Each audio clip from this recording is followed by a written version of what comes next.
So, hello and welcome back, guys. And this is our mains hustle series, lecture number 2.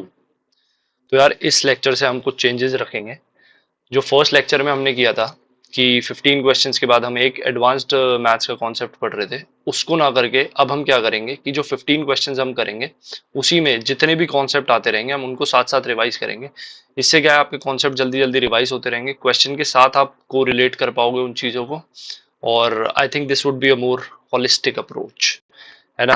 और यार एक थोड़ा audio का issue चल रहा है अभी, मेरे को पता है, प्लीज बेयर विद इट। मैंने अभी माइक ऑर्डर किया हुआ है अपना, कुछ ही दिनों में आ जाएगा and then I will be making more high quality audio videos, so please bear with me with that. और इसमें एक बेनिफिट ये भी होगा कि जिसको कोई क्वेश्चन सिंपल लग रहा है, मान लो बहुत सिंपल है, अगर मैंने उससे रिलेटेड कोई सिर्फ कॉन्सेप्ट पढ़ाया हुआ है तो आप सिर्फ कॉन्सेप्ट पढ़ सकते हो। या जितने भी किसी को ये है कि भाई क्वेश्चंस मेरे को ज्यादा नहीं पढ़ने, तो जितने भी कॉन्सेप्ट आपको रिवाइज करने हैं वो साथ साथ आप रिवाइज कर लो। बेनिफिट ज्यादा यही है कि आप क्वेश्चन के साथ कॉन्सेप्ट को देखो, लेकिन कोई बहुत ही सिंपल क्वेश्चन है तो उससे रिलेटेड अगर मैं कॉन्सेप्ट समझा रहा हूँ कुछ, तो बस कॉन्सेप्ट देख लो, वो आपको रिवीजन में हेल्प करेगा। ठीक है, तो let's begin with it. So first question of the day. अच्छा, हम कौन से 15 क्वेश्चंस उठा रहे हैं आज? जो हमारा बाकी के 15 क्वेश्चंस रह गए थे लेक्चर 1 के, जो 30 क्वेश्चंस थे ना हमारे मॉड्यूल टेस्ट से उठाए हमने, टेक्स्ट बुक के मॉड्यूल टेस्ट ईयर 2 के जो है, उसमें मैथ्स का मॉड्यूल टेस्ट 1 जो है उसके पहले 15 क्वेश्चन हमने कर लिए और बाद के 15 क्वेश्चन आज हम करेंगे। ठीक है, तो फर्स्ट क्वेश्चन उठाते हैं। The average of 5 consecutive odd numbers is 61। The difference between the highest and lowest numbers is. ठीक है, हाईएस्ट और लोएस्ट का। अब ये सिंपल सा कॉन्सेप्ट है एवरेज का, कि भाई जब भी एपी में होता है कुछ, एपी क्या होता है हमारा, ए प्लस डी, ए प्लस टू डी, ये सबको पता होगा। तो हमारा मिडिल टर्म, अगर ऑड नंबर ऑफ टर्म्स है, जैसे यहाँ पे 5 कंसेक्यूटिव है ना, 5 तो ऑड नंबर हो गया हमारा, तो 5 टर्म्स है, तो हमारी बीच वाली टर्म जो होती है मिडिल टर्म, वो एवरेज होती है। तो मेरे को ये पता चल गया 61 जो है मेरी एवरेज है। आई मीन 61 जो है मेरी मिडिल टर्म है, ये थर्ड टर्म है, तो इससे पहले दो होंगे, दो ऑड नंबर रहे होंगे, -2, इसके बाद दो ऑड नंबर रहे होंगे। तो सिंपल सी बात है, इन दोनों का डिफरेंस लेना है मेरे को, फर्स्ट और लास्ट का, ये इसका आंसर है। Next one. इसमें कॉन्सेप्ट कुछ ज्यादा नहीं था, बस एक ही कॉन्सेप्ट था कि जो हमारा, जब भी हमारा एपी में होती है कोई नंबर सीरीज, तो उसकी एवरेज जो होती है वो मिडल टर्म होती है, अगर ऑड नंबर ऑफ टर्म्स है तो। ऑड टर्म्स में मिडल टर्म एवरेज होती है। मैं अभी बस बात सुन लो, मैं सारी चीजें लिख नहीं सकता क्योंकि उसमें फिर बिना बात वीडियो लेंथी हो जाएगी। ठीक है, और अगर इवन टर्म्स है मेरी, तो मेरी n/2, मान लो n नंबर ऑफ टर्म्स है, और n/2 और n+1/2th टर्म, n/2th और n/1+2th टर्म का मान लो 6 टर्म है, थर्ड और फोर्थ टर्म की एवरेज जो होगी वो मेरी पूरी सीरीज की एवरेज बन जाएगी। ठीक है, next one. In the figure given below, PQR is a triangle and points ABC are on the side so and so. ठीक है, एंगल PRC, ठीक है, मेरे को दिख रहा है कि यहाँ पे दो, ये एंगल बराबर दिया हुआ है, ये एंगल बराबर दिया हुआ है, और वही स्टेटमेंट में लिखा हुआ है। ठीक है, तो मेरे को अब देखो क्लियरली दिख रहा है कि ये दो ट्राइंगल है। ठीक है, ये दो ट्राइंगल, ये दो दो एंगल बराबर दिए हुए हैं। तो थोड़ा बहुत एक ओवरव्यू ले लिया करो फिगर को देख के कि चल क्या रहा है। ठीक है, ये दो भाई, ये इस एंगल का ट्राइंगल, ये इस वाले ट्राइंगल का एंगल है। ठीक है, ट्राइंगल का एंगल, और ये वाला इस वाले ट्राइंगल का है, ये वाला इस वाले ट्राइंगल का है, तो ये दोनों ट्राइंगल सिमिलर है, मेरे को इतना पता चल गया। अब साइड्स देखते हैं क्या इन्हीं ट्राइंगल की दी हुई है, पीसी मोस्ट लाइकली इसी ट्राइंगल की साइड्स दी होंगी। क्यों? क्योंकि क्वेश्चन भी तो बनाना है, अब क्वेश्चन ही सिमिलैरिटी का है, मैं पहले ही समझ चुका हूँ। ठीक है, पीसी इक्वल टू 2 सेंटीमीटर है, BR इक्वल टू 1 सेंटीमीटर है, कुछ साइड्स दी हुई है, कुछ एंगल दिए हुए हैं, और एक साइड निकालनी है ना। CR equal to 8 centimetre, PA what is the length of side PR।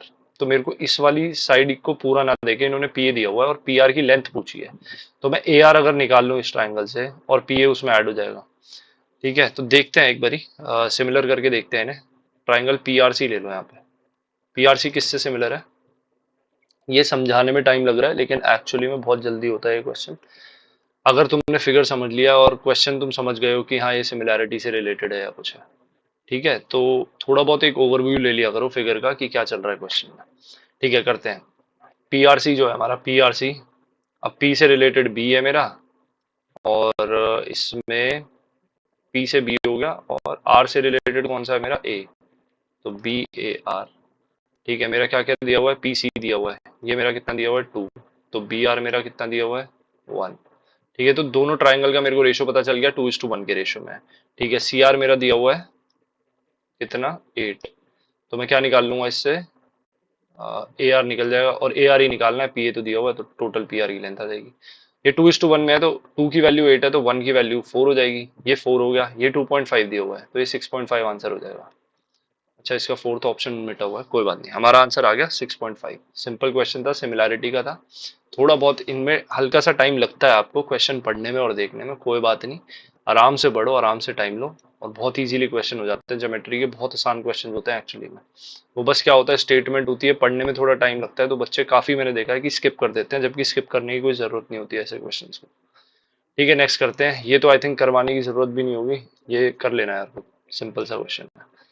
Three persons A, B, and C are going on a journey in a car. A drives the car at an average speed of 80 km per hour during the first 2 hours. B at an average speed of 90 km during next 2 hours. C at an average speed of 100 km per hour during the next 2 hours.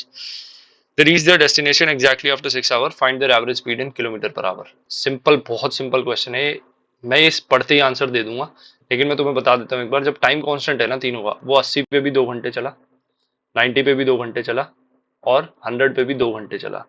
ठीक है, तो जब वो constant time के लिए चलता है ना, अलग अलग स्पीड पे, तो जैसे इसमें 3 स्पीड दी हुई है, तो तीनों की एवरेज जो होती है वो मेरी एवरेज स्पीड आ जाती है। इसमें 80, 90, 100 की एवरेज मेरे को क्लियर कट दिख रहा है 90 है, तो 90 would be my answer. But यहाँ पे मेरा क्या था, टाइम कांस्टेंट था। अगर मेरा डिस्टेंस कांस्टेंट हो ना, डिस्टेंस अगर मेरा कांस्टेंट हो, टाइम कांस्टेंट था, थोड़ा सा टाइम लग रहा है यार, बेयर विद मी समझाने के लिए। डिस्टेंस कांस्टेंट होता है तो एक एग्जांपल से मैं फटाफट समझाता हूँ। मान लो 20 किलोमीटर 30 किलोमीटर चला per hour, kilometre per hour, ठीक है, ये स्पीड हो गई, ये स्पीड हो गई, ये डिस्टेंस हो गया। डिस्टेंस दोनों, इस पे भी 60 चला, इस पे भी 60 चला, तो मेरी एवरेज स्पीड तुम्हें लगेगा 25। नहीं, जब डिस्टेंस कांस्टेंट होता है तो एवरेज स्पीड मेरी इन दोनों की एवरेज नहीं होती। जब टाइम कांस्टेंट होता है तो तुम डायरेक्टली एवरेज ले सकते हो, जितनी भी स्पीड दी हुई है उनकी एवरेज निकाल लो डायरेक्टली, वो हो जाता है। तो इसमें मेरा क्या होता है, मेरे को पता है, सिंपल सा फॉर्मूला होता है 2xy upon x plus y. X y क्या है, मेरी एक्स और वाई स्पीड है, जो 20 है और 30 है। ये ना लेके हम ऐसे भी निकाल सकते हैं कि टोटल डिस्टेंस 120 है, 60 प्लस 60, और 60/20 कितना टाइम लगा, 3 घंटे, और 60/30 कितना टाइम लगा, 2 घंटे, तो 120/5 24 आएगी इसमें, ना कि 25। ठीक है, तो एज पर क्वेश्चन ये ठीक बैठ रहा है या ये ठीक बैठ रहा है देख लिया करो, इसमें ये ज्यादा जल्दी था, तो this would be good. Next one, sine 2x equal to so and so plus so and so. ठीक है, इनकी तो मैं वैल्यू डायरेक्ट पता है मेरे को। Then which of the following is a possible value of tan x plus sec x। यार सिंपल क्वेश्चन है, इसमें क्या करना है, बस ये कर लेना खुद। इसमें क्या है, इसकी वैल्यू निकालोगे, इसकी वैल्यू निकालोगे, तो साइन 2x की कुछ वैल्यू आएगी, उससे तुम्हारा 2x की वैल्यू आ जाएगी, और x को इसमें डाल देना, आंसर आ जाएगा। From the top of platform 4 metre high the angle of elevation of the top of a tower. ठीक है, अच्छा, टावर इतने metre away was measured if the tower was 54 metre high. ये देखो, क्वेश्चन पूरा पढ़ने का फायदा होता है हमेशा। कभी कभार मतलब अभी भी इवन हो जाता है कि हम डायरेक्टली क्या जंप करते हैं, हम डायरेक्टली जंप करते हैं कि कुछ ना कुछ सॉल्व कर लें, लेकिन क्वेश्चन पूरा पढ़ना बेटर रहता है हमेशा, मैंने यही ऑब्जर्व किया है। ठीक है, टॉप ऑफ टावर 50 इतने अवे है वो। इफ द टावर इज इतने metre high, then what was the angle of elevation top of the. ठीक है, एंगल ऑफ एलिवेशन निकालना है। एक 4 मीटर हाई प्लेटफॉर्म से तुमने 50 मीटर हाई टावर का, 54 मीटर हाई टावर का, 4 मीटर ही हो गया, ये 50 हो गया, वो निकाला। और ये कितने मीटर अवे था, 50√3 मीटर अवे। ठीक है, तो ये मेरा क्या हो गया, सीधा 1/√3 हो गया, और tan थीटा 1/√3 पे, tan 1/√3 30 पे होता है, तो 30 इसका आंसर है। अब फटाफट हम हाइट एंड डिस्टेंस के कुछ कॉन्सेप्ट रिवाइज कर लेते हैं। बहुत ही सिंपल से कॉन्सेप्ट है, और ऑलमोस्ट पूरा हाइट एंड डिस्टेंस तुम्हें देखना, मैं 1 मिनट के अंदर समझा दूंगा। अगर मान लो ये h है ना मेरा, और ये थीटा है, तो ये साइड हमेशा h cot थीटा होती है। तो अगर तुम्हें कॉट की वो पता है, तो सारी आराम से निकल जाएंगी तुम्हारी। और ये एंगल बहुत कॉमन है, ये दो एंगल 60/30। जब भी ये 60/30 होता है ना, तो इन साइड का रेशियो क्या होता है, ये 1 होती है और ये 2 होती है, क्योंकि ये देखो, ये मैंने बताया था क्या है, 60/30, और क्योंकि ये पूरी 3 होगी, देखो ये h है, ये h cot 60 पे कितना होगा, ये 1/√3 हो जाएगा। ठीक है, ये समझाने की जरूरत नहीं है, करके देख लेना, मतलब ये 1:2 होता है, और ये पूरा, क्योंकि ये पूरा 3 होता है, ये 1:3 होता है, ये बचा हुआ 2 हो गया। नेक्स्ट अपना क्या है, एक और सिंपल सा कॉन्सेप्ट है, मतलब सिंपल सा क्या है, इसी का वो है, एक और वर्जन समझा रहा हूँ मैं तुम्हें इसका। ये 1 है, ये 30 है मान लो, ठीक है, ये 1 है तो ये 3 हो जाएगा हमारा, सिंपल सा, ठीक है। अच्छा, एक लास्ट का बहुत इंपॉर्टेंट कॉन्सेप्ट है, फोर्थ,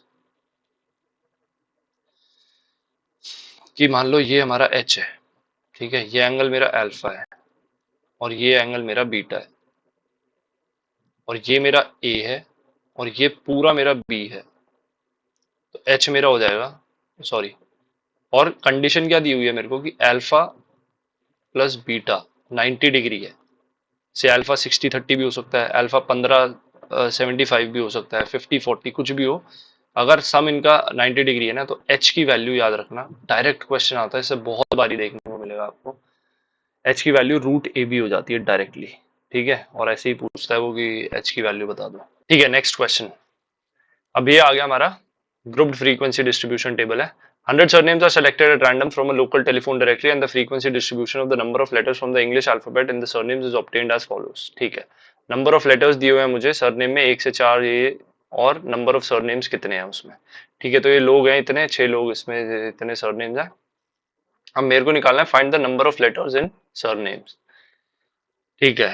अब फर्स्ट चीज ये है कि ये ग्रुप फ्रीक्वेंसी डिस्ट्रीब्यूशन टेबल में जब भी हमारा मीडियन निकालना हो या मोड निकालना हो, तो फर्स्ट चीज हमें क्या देखनी होती है कि मीडियन क्लास कौन सी है या मोड क्लास कौन सी है। तो मीडियन क्लास देखने के लिए मेरे को क्या चाहिए होगा कि टोटल नंबर ऑफ ऑब्जर्वेशन कितनी है, फिर उसका मैं आधा करूंगा, फिर मैं देखूंगा कि वो कौन सी क्लास में लाई कर रहा है। तो पहले टोटल करो इसका, ये वाला तो सिंपल है, ओरली हो जाएगा, 30, 36, 76, 92, 96 और 100, तो 100 का आधा मेरा क्या हो गया 50। अब मेरे को 50 देखना है कौन सी क्लास में आ रहा है, यहाँ तक 6 थे, यहाँ तक 36 थे, फिर मेरे हो गए ये 76, तो ऑब्वियसली इसी क्लास में मेरा 50th ऑब्जर्वेशन होगी, ठीक है। अब मैं देख रहा हूँ एक ऐसे क्वेश्चंस में क्या करने का है ना, एक बार नजर मार लो थोड़ी सी ऑप्शंस पे भी कि पास पास है या दूर दूर है, पास पास है, तो मेरे को देखना पड़ेगा कि भाई हो सकता है मेरे को फॉर्मूला ही लगाना पड़े। ये सब चीजें बहुत जल्दी जल्दी सोचते हैं, ये मैं बस आपको बता रहा हूँ कि एक्चुअली सोचना क्या है।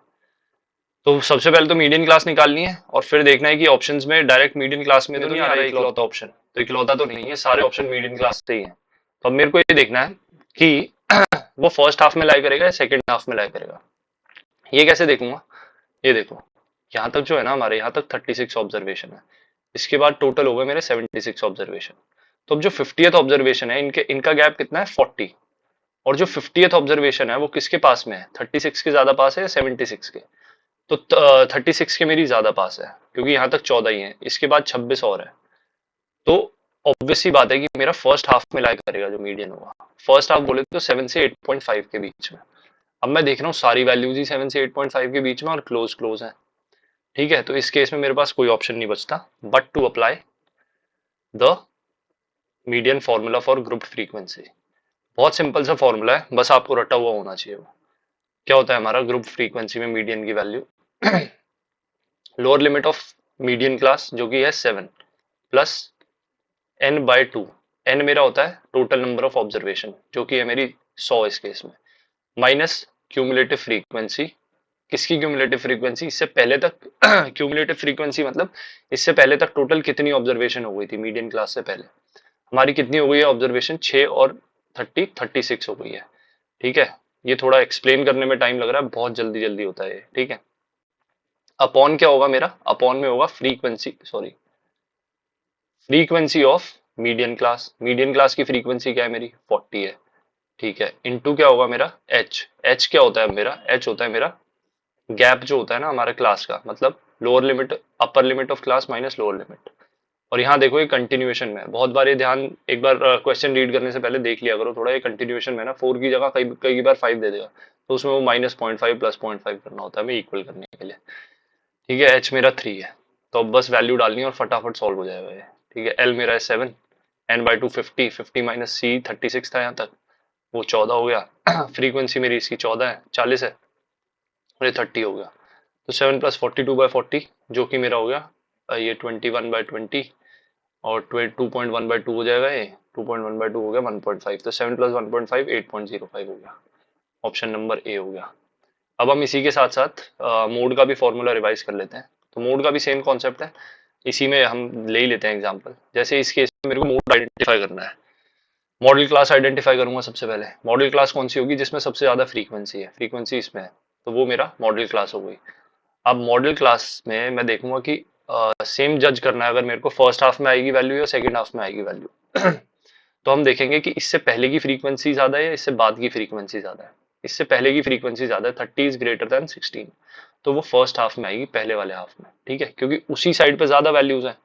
तो ऑब्वियस सी बात है कि मॉडल क्लास भी मतलब मोड भी हमारा फर्स्ट हाफ में होगा, 7 से 10 के बीच में, मतलब 7 to 8.5 में होगा। तो ऑप्शन अगर ऐसे हैं वो डायरेक्टली टिक हो जाता है। अगर ऑप्शन नहीं है तो फिर हम चलेंगे फॉर्मूले पे। फॉर्मूला क्या होता है, L plus F one minus F naught upon two F one minus F naught minus F two into H. ये minus F one F naught minus F two मतलब एफ नॉट और एफ टू का sum हो गया अगर bracket में ले लोगे तो दोनों। और टू एफ वन मतलब F one plus F one, दो एफ वन हो गए, F one minus F naught. अब F one F naught F two क्या है, एफ वन तो है मेरा फ्रीक्वेंसी ऑफ मॉडल क्लास, क्योंकि ऑब्वियस सी बात है सबसे ज्यादा होगी फ्रीक्वेंसी ऑफ मॉडल क्लास, ये 40 हो गई। एफ नॉट मेरा क्या हो गया इस केस में, 30 हो गया। एफ वन एफ टू मेरा क्या हो गया इस केस में, 16। तो F one F naught F to, सीधा वैल्यूज पुट करो, एच मेरा वही है upper limit minus lower limit, जो कि 3 हो जाएगा।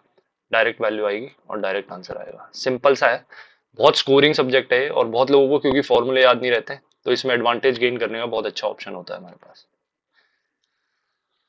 Next question. The average cost of some pen tab is rupees 2500 while the average cost of some whiteboards is 1200. If the average cost of both the items, pen tab and whiteboard, is 2000, then find the percentage of number of whiteboards out of the total items. Simple mixture and allegation का concept है। मैं देख रहा हूँ सीधा double zero तो काट ही सकता हूँ। ये पेन टैब हो गया, ये व्हाइट बोर्ड हो गया, ये 12 है, टोटल 20 में बेच रहा है। कॉस्ट है, कोई प्रॉफिट लॉस का कुछ सीन नहीं है इसमें, ठीक है, तो डायरेक्ट कॉस्ट का ही खेल है। अब मेरे को इसका निकालना है टोटल में से, टोटल हो गए 13 और ये 5 है उसमें से। ये रेशो आ गया मेरा पेन टैब और व्हाइट बोर्ड का 8:5। 5/13 इंटू 100, डायरेक्ट वैल्यू आएगी 13 3 जा 8 जा 104, बच गए 6। 38 पॉइंट वाली एक ही वैल्यू है, गेम ओवर, काम 35। अच्छा, एक और प्यारा सा कॉन्सेप्ट होता है प्रॉफिट एंड लॉस और मिक्सचर एंड एलिगेशन कंबाइन करके। वो हमारा क्या होता है कि मान लो तुमने एक चावल खरीदे 20 रुपए केजी पे, 20 रुपए केजी पे, दूसरे चावल खरीदे 40 रुपए केजी पे, ठीक है, और इसकी क्वांटिटी तुमने खरीदी 5 किलो, इसकी क्वांटिटी खरीदी तुमने 10 किलो। अब तुम्हें क्या निकालना होगा इसमें, ऐसे क्वेश्चन में क्या आएगा तुम्हारा कि बता दो वो कितने पे बेचे कि उसे मान लो 30% का प्रॉफिट हो। ये तुमने खरीदे, तुम हो दुकानदार, 5 किलो ये खरीदे, 10 किलो ये वाले खरीदे, अब कितने पे बेचेगी, 10% का 30% का प्रॉफिट हो। तो सिंपल सा सवाल आता है ये, इसमें निकाल लो कि सीपी कितना आएगा without profit, without profit without loss. तो 60 20 40, ये वाले 5 थे, ये वाले 10 थे, बेसिकली 1:2 का रेशो था। 1:2 यार, इसको 15 केजी कर दो, थोड़ा सा कैलकुलेशन हमारी इजी हो जाएगी। इसको 15 कर देंगे, 1:3 के रेशो में, ठीक है। 1:3 के रेशो में अब हम इनके डिफरेंस को डिवाइड कर देते हैं। इनका डिफरेंस क्या है, 20। 20 डिवाइड बाय टोटल 4 है, 20 वैल्यू है 4 की, एक की वैल्यू 5 हो गई, एक की वैल्यू 5 हो गई, तो ये 35 आ गया। 45 में से 5 माइनस होगी, इसकी एक्चुअल वैल्यू 5 ही थी और इसकी एक्चुअल वैल्यू 15 ही थी, ठीक है, तो 20 + 15 हो जाएगा 35। अब 35 पे अगर मैं बेचूंगा तो मेरे को ना प्रॉफिट होगा ना लॉस होगा। 35 का 30% निकाल लो, मतलब 13/10 कर दो, इतने पे बेचोगे तो मेरा आ जाएगा 30% प्रॉफिट। ये एक सिंपल सा कॉन्सेप्ट था मिक्सचर एलिगेशन का, बहुत इंपॉर्टेंट है, डायरेक्ट क्वेश्चन आएगा इससे। नेक्स्ट पे चलते हैं। A seller incurs a loss of 4% by selling a product at 52% discount. ठीक है, the mark price of the product is 18,000. At what percent discount the seller should sell the product so as to have a profit of 30%? ठीक है, अब मेरे को एक चीज पता है कि मेरा जो सीपी और एसपी का रेशो होता है, CP upon not SP, MP का रेशो होता है, वो होता है 100 minus discount upon 100 plus profit, plus minus profit और लॉस, प्लस प्रॉफिट है तो प्लस, लॉस है तो माइनस। तो इस केस में मेरा रेशो क्या आ जाएगा, ये 100 माइनस 52 है डिस्काउंट मेरा, तो ये 48 हो जाएगा, ये 96 हो जाएगा, ठीक है। माइनस है लॉस, क्योंकि लॉस मेरा 4% है, तो 96 हो जाएगा। सीधा 1:2 का रेशो है। दो की वैल्यू मेरे को 18 के दे रखी है और एक की वैल्यू मेरी 9 के आ जाएगी। 9 के को अगर मैं 30% डिस्काउंट पे बेचूंगा, 9 के को अगर मैं 30% डिस्काउंट पे बेचूंगा तो मैं सॉरी 30% प्रॉफिट पे बेचूंगा तो 13/10 पे बेचूंगा। एक जीरो से एक जीरो कट जाएगा, 900 इंटू 13 बच जाएगा, तो वो हो जाएगा मेरा 117 और 2 जीरो। ठीक है, अब मैं देखता हूँ मेरे को डिस्काउंट कितना देना पड़ रहा है। 18,000 मार्क प्राइस है, तो उसमें मैं डिस्काउंट कितना दे रहा हूँ। सिंपल सी बात है, 6300 का मैं डिस्काउंट दे रहा हूँ, तो ये परसेंटेज में निकालना है बस तुम्हें। इंटू 100 कर दो, 2 जीरो से 2 जीरो गए, एक जीरो से एक जीरो गया, 9 टू जा 970 जा, और ये 35% का मेरा आ गया ऑप्शन नंबर डी। सिंपल सा कॉन्सेप्ट होता है। ऐसा होता क्यों है ये समझा देता हूँ। एसपी मेरा जो होता है, एसपी क्या होता है मेरा, मैं जिस भी प्रॉफिट परसेंट पे बेच रहा हूँ, सीपी पे जो भी प्रॉफिट पे बेच रहा हूँ वो एसपी है। और एमपी के टर्म्स में अगर मैं जज करूं अपने एसपी को, तो मैं एमपी पे जो डिस्काउंट पे बेच रहा हूँ, 100 माइनस डिस्काउंट अपॉन 100, ये डिस्काउंट परसेंटेज है। ठीक है, प्रॉफिट मान लो 25% का प्रॉफिट है मेरा, तो ये 100 प्लस 25 हो जाएगा। और ये डिस्काउंट मेरा जैसे इस केस में 52% है, तो 100 माइनस 52 हो जाएगा। इंटू एमपी, एमपी पे डिस्काउंट से निकाल सकता हूँ मैं एसपी, या सीपी पे प्रॉफिट पे निकाल सकता हूँ मैं एसपी। सिंपल सी बात है, जब इन दोनों को इक्वेट करोगे तो 100 से 100 कट जाएगा, और सीपी और एमपी का रेशो आ जाएगा 100 माइनस डिस्काउंट और 100 plus profit. Simple as that. Basic सा कॉन्सेप्ट था, बहुत फ्रीक्वेंट क्वेश्चन देखने को मिलते हैं हर एग्जाम में, हर एक एग्जाम में। ठीक है, तो ये हो गया हमारा। नेक्स्ट पे चलते हैं। एक और स्टैटिस्टिक्स का क्वेश्चन आ गया। देखो, बहुत स्कोरिंग सब्जेक्ट है स्टैटिस्टिक्स, बस फॉर्मूले एकदम रट लो, जहां डेस्क पे बैठते हो वहां अपना लगा लो, जो भी शीट वीट बनानी है उसमें फॉर्मूले लिख लो सारे, स्टैटिस्टिक्स के, मेंसुरेशन के, इन सब के। ये सब बहुत स्कोरिंग सब्जेक्ट होते हैं। और इसमें ये भी है कि अगर फॉर्मूला याद नहीं है ना, तो गेम ओवर है, फिर तुम सोचते रह जाओगे और टाइम भी वेस्ट हो जाता है उसमें। तो फॉर्मूले एकदम टिप्स पे रखो। स्टैट्स, प्रोबेबिलिटी, मेंसुरेशन, ज्योमेट्री, ये जितने भी सब्जेक्ट्स हैं ना, जिसमें अलजेब्रा हो गया, अलजेब्रा की इतनी सारी आइडेंटिटीज हैं, ये टिप्स पे होंगी ना, बहुत एडवांटेज मिल जाएगा तुम्हें वैसे ही। ठीक है, इसको देखते हैं। रेंज ऑफ डेटा दे रखा है मेरा 24, and this is the data. ठीक है, एक एक वैल्यूज है। What is the value of x, x की वैल्यू निकालनी है मेरे को। अब रेंज मेरा, अगर मैं एक्स ना भी रखूं इस डेटा में, तो रेंज तो वैसे ही 24 है। तो एक्स तो मतलब ये ना तो 3 से बड़ा छोटा हो सकता और ना 27 से बड़ा हो सकता था। एक्स, सिंपल सा क्वेश्चन था, x can be any number between 3 to 27, क्योंकि रेंज तो कांस्टेंट है ना भाई मेरी 24। अब मैं एक्स को 3 से छोटा कर दूंगा तो रेंज चेंज हो जाएगी, एक्स को 27 से बड़ा कर दूंगा तो भी रेंज चेंज हो जाएगी। So this is the answer, algebra. ठीक है, if a upon x plus y upon b equal to 1, b upon y plus z upon c equal to 1, and x upon a plus c upon z, x upon a आ रहा है मेरा कहीं, a upon x आ रहा है, ठीक है, और c upon z नहीं आ रहा, z upon c आ रहा है, तो दोनों का रेसिप्रोकल आ रहा है, तो मैं दोनों की, और ये देखो b upon y है और y upon b है, तो दोनों की वैल्यू x upon a और z upon c, c upon z की वैल्यू मेरी y और b के टर्म्स में आ जाएगी, और कुछ जब हम ऐड करेंगे तो आंसर आ जाएगा, क्योंकि यही कर सकते हैं इसमें, और कुछ है ही नहीं है ना। तो फटाफट a अपॉन एक्स निकाल लो फर्स्ट वाली इक्वेशन से, 1 अपॉन वाई माइनस बी हो जाएगा। तो x अपॉन ए क्या हो जाएगा मेरा, b माइनस वाई नीचे चले जाएगा और ऊपर रह जाएगा b। ठीक है, x अपॉन ए आ गया। अब c अपॉन c निकालने के लिए पहले c अपॉन c देखो, 1 माइनस बी बाय वाई हो जाएगा, तो y minus b by y हो जाएगा। c अपॉन c क्या हो गया मेरा, y upon y minus b. अब दोनों को इनको ऐड करना है। अब मैं देख रहा हूँ यहाँ पे डिनोमिनेटर में b माइनस वाई है, यहाँ पे y माइनस बी है। तो इसको क्या करो, इसको ऐसे लिख दो, माइनस वाई अपॉन, इसका भी माइनस कॉमन ले लो और b माइनस वाई कर दो। सॉरी। अब जब मैं दोनों को ऐड करूंगा तो b प्लस माइनस वाई, तो मतलब b माइनस वाई, और नीचे डिनोमिनेटर में b माइनस वाई है ही, 1 आंसर आ जाएगा, सिंपल एज दैट। तो जो भी डेटा दिया हुआ है बस ध्यान से देख लिया करो एक बारी कि क्या क्या दिया हुआ है। अच्छा, x बाय a है, तो यहाँ पे a बाय x है, तो उसकी मैं कुछ वैल्यू निकाल लूंगा। c बाय c है, z बाय c है, तो उसकी वैल्यू निकाल लूंगा। दोनों की वैल्यू y बाय c के, y बाय b के टर्म्स में आ जाएगी, y और b के टर्म्स में, फिर ऐड उड करके अपना आ जाएगा answer. Next one, y minus 1 by y equal to -9 है, what will be the value of y 5। अब देखो, ये बढ़िया सवाल है, क्योंकि इसका जिसको फॉर्मूला पता होगा वही कर सकता है ये सवाल। और इसका फॉर्मूला क्या होता है, ये भी डेस्क पे लिखने वाली चीज है, डेली रिवाइज करने वाली चीज है, मतलब डेली झलक मारते रहोगे तो रिवाइज हो जाएगा। और जिसने अलजेब्रा कंप्लीट पढ़ा है उसे तो ये फॉर्मूला याद ही होगा। जब भी मेरा होता है ना कि x की पावर 5 माइनस 1 अपॉन एक्स की पावर 5, तो इसको मैं दो तरीकों से लिख सकता हूँ। एक्स स्क्वायर प्लस, ध्यान से देखना बस, x square plus 1 upon x square, और x cube minus 1 upon x cube, जो बड़े वाली पावर का साइन है वो यहाँ आएगा, और x माइनस 1 अपॉन एक्स आ जाएगा। या फिर मैं इसको क्या लिख सकता हूँ, और ये equal to x square minus 1 upon x square लिख लो और x cube plus 1 upon x cube लिख लो। ठीक है, तो जो बड़े वाले का साइन है वो यहाँ आ जाएगा।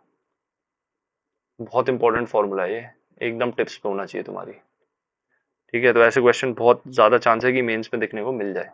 अब मेरे को y5 माइनस 1/y5 निकालना है और ये मेरा -9 है, तो सिंपल सी बात है, मैं ये वाला लगा दूंगा, x square plus 1 upon x square निकाल लो पहले, y मतलब वाई स्क्वायर। ये जल्दी जल्दी होता है, थोड़ा लिख के बता रहा हूँ तुम्हें।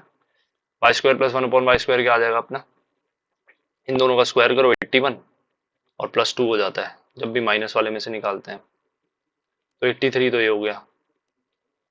Y cube -1 upon y cube क्या आ जाएगा हमारा, -9 है, तो इसका -9 का क्यूब -729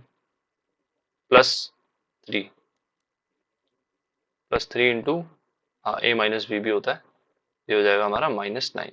ठीक है, तो माइनस ये 27 और कर दो इसमें, -756 हो गया हमारा।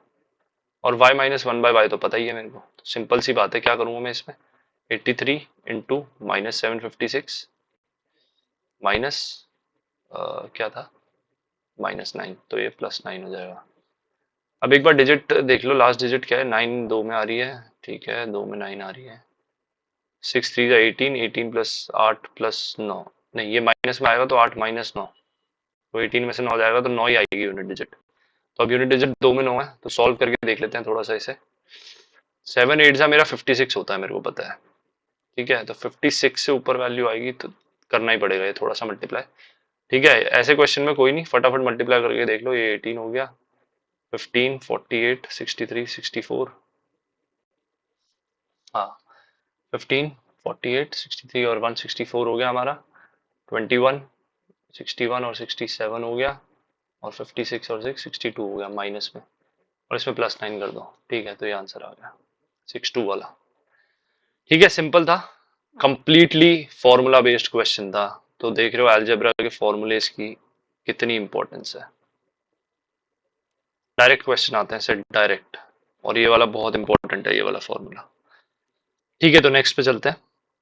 अच्छा, एक बार नेक्स्ट पे जाने से पहले कुछ अलजेब्रा के फॉर्मूला रिवाइज कर लेते हैं।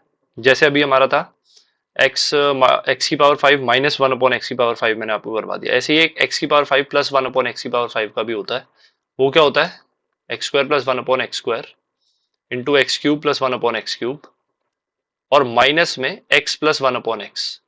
तो क्वेश्चन क्या आएगा, x प्लस 1 अपॉन एक्स दे देंगे और x की पावर 5 प्लस 1 अपॉन एक्स की पावर 5 निकालना होगा। इससे मेरे को पता है मैं ये भी निकाल सकता हूँ, तो ये रिवाइज कर लेते हैं कैसे निकलता है। x प्लस 1 अपॉन एक्स अगर मेरा a दिया हुआ है, तो x square plus 1 upon x square मेरा क्या हो जाता है, a स्क्वायर माइनस 2, और x प्लस 1 अपॉन एक्स मेरा अगर a दिया हुआ है, तो x cube plus 1 upon x cube मेरा क्या हो जाता है, a क्यूब माइनस 3a। ठीक है, इसका क्यूब निकालेंगे, वो होता है x cube plus 1 upon x cube plus 3 into x plus 1 upon x, तो माइनस हो जाएगा आके इधर राइट साइड में। ठीक है, सिंपल है, ध्यान से देख लो इन्हें, बहुत इंपॉर्टेंट फॉर्मूले हैं ये दोनों, और ये तो है ही है, मेंस के पर्सपेक्टिव से डायरेक्ट सवाल आ सकता है।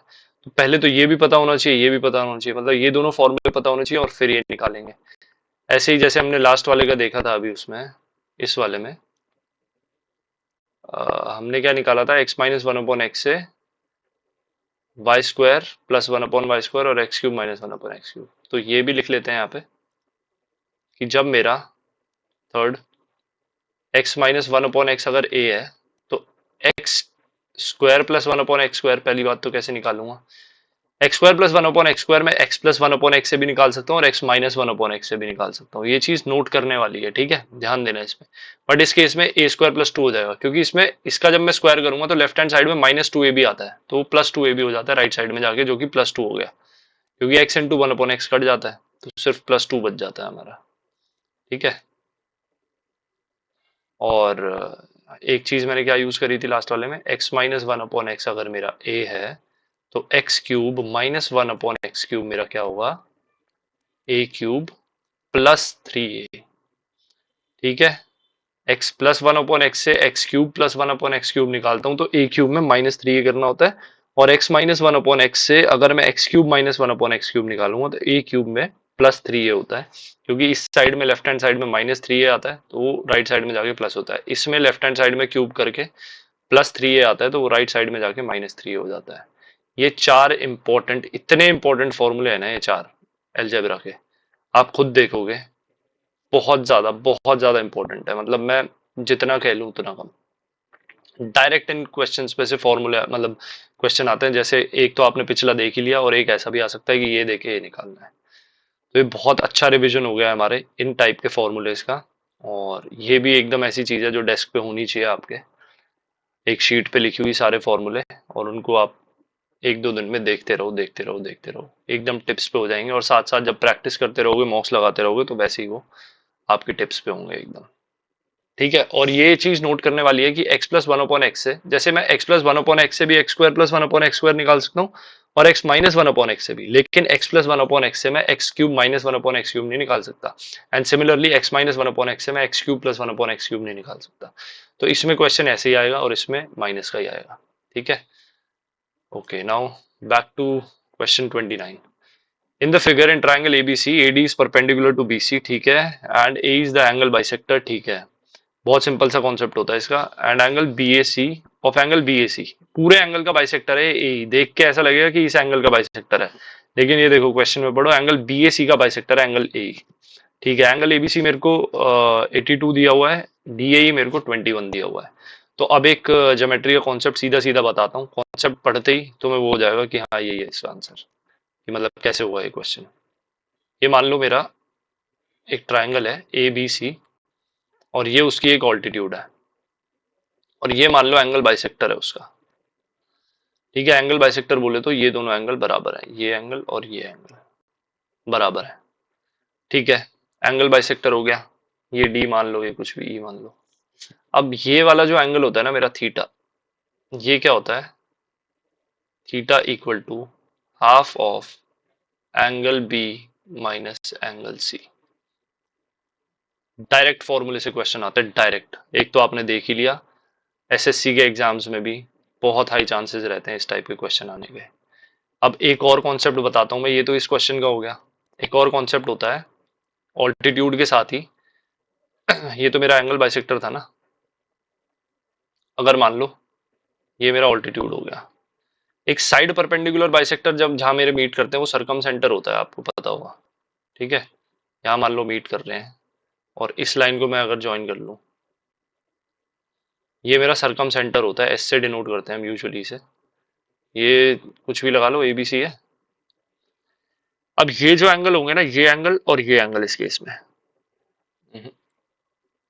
ये वाला एंगल, ये दोनों एंगल बराबर होंगे, थीटा मान लो, इसे अल्फा मान लो, तो थीटा इक्वल टू अल्फा होगा। बहुत इंपॉर्टेंट है ये, डायरेक्ट क्वेश्चन आएगा कि आपको ये एंगल दिया होगा ये निकाल दो, या कुछ दिया होगा उसमें से ये वाला चीज यूज हो रही होगी कि एक ऑल्टीट्यूड है और एक लाइन है जो सरकम सेंटर पे जा रही है। सरकम सेंटर मेरा क्या होता है, जो साइड परपेंडिकुलर बाइसेक्टर को ज्वाइन करके पॉइंट आता है ट्राइंगल के अंदर।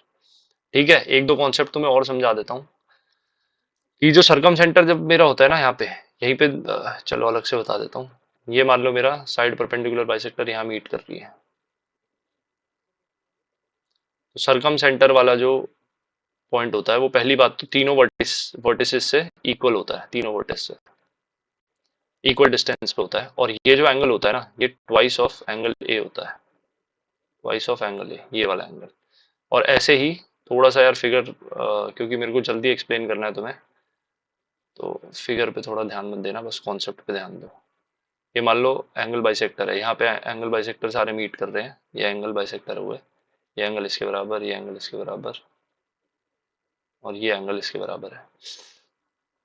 तो ये मेरा हो जाता है क्या, इन सेंटर। इन सेंटर बोले तो जो हमने हमने अभी यहाँ देखा था, ये लाइन कहीं इन सेंटर पे जा रही होगी, ये ट्राइंगल है, तो ये एंगल मेरा क्या होता है, 90 degree plus half of angle A. Direct question देखने को मिलते हैं इसमें आपको, 90 degree plus half of angle A हो जाएगा ये वाला एंगल मेरा।